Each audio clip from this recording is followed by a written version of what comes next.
The Senate campaign between Dr. Mehmet Oz and John Fetterman is heating up in Pennsylvania. At an event Tuesday, Dr. Oz accused his opponent of using medical issues to dodge participating in a debate. The Fetterman campaign declined the invitation, citing lingering symptoms from a recent stroke. The two candidates have also been sparring over the celebrity heart surgeon's property holdings in recent weeks.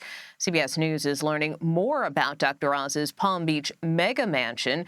The candidate bought the property with the help of a man embroiled in an immigration fraud scheme. For more on this, CBS News reporter Graham Cates joins us now. He has been reporting on the issue as part of CBS News investigations. Graham, as you know, Dr. Oz's properties have come up as an issue in this campaign, but what is significant in particular about this Palm Beach property? Well, from Dr. Oz's 18 known properties and property investments, this is by far the most valuable one. It's a big historic mansion. It has 10 bedrooms. It's easy to see from the beach. It's kind of a very visible sign of the many holdings that he has. And that's one of the reasons we looked at it. But what was really interesting about it was that it's not just his name on the paperwork for the property or his wife, Lisa. It's also this other Florida attorney. His name is Leslie Evans, who also is involved with the house. And speak more specifically to that. Who is Leslie Evans and what has he been accused of? Leslie Evans is a real estate attorney, and right when they were buying the house in 2015, now there's no hint that Dr. Oz knew about this. He hasn't been accused of anything, but Leslie Evans was involved in this very large immigration fraud scheme. And now he ended up admitting earlier this year without pleading guilty to a set of facts related to the falsification of paperwork about a year before Oz bought this house.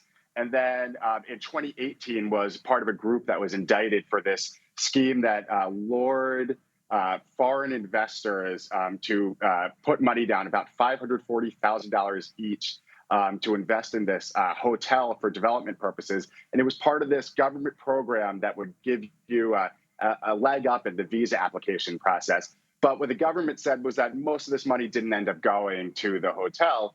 And 4 people ended up pleading guilty in this case. And Leslie Evans did that. He maintains his innocence to this day, and he's heading for what's called judicial diversion. But one of the things I asked was, did you ever tell Dr. Oz about this indictment or about a lawsuit that alleged $50 million in damages? And I didn't hear back from him on that. And I didn't hear back from the campaign about whether Dr. Oz ever found out about that. But one thing we do know is as recently as February of this year, Leslie Evans was still signing government documents related to the mansion.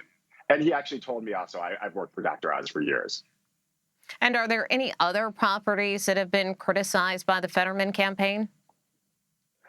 Yeah, the Fetterman campaign has been kind of harping on this issue all summer long. They have had some viral social media videos that highlighted more this New Jersey mansion that Dr. Oz has. And that's because that's been his primary residence until a couple of years ago. For decades, they had a video that had the Jersey Shore star Snooki highlighting Oz's New Jersey residence. And they've really tried to push this idea that to them, he's an out-of-stater who's kind of parachuting in.